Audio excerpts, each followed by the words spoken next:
How the man who claimed the volcano escaped? That is a very intriguing question because he is so tiny against the huge crater of the volcano that is impossible to see it for if you just casually look at it. But now I found where he is. He's actually coming down after climbing to the volcano, and then he escapes. He comes to the center of the image, then lower part. Here you will see him. He's on the top now. Then he's coming down, and you will see him near the center now.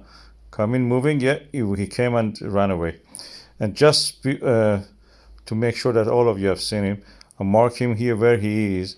You mark him where he escaped, and you all will play the video again. You can see that where he actually walked away.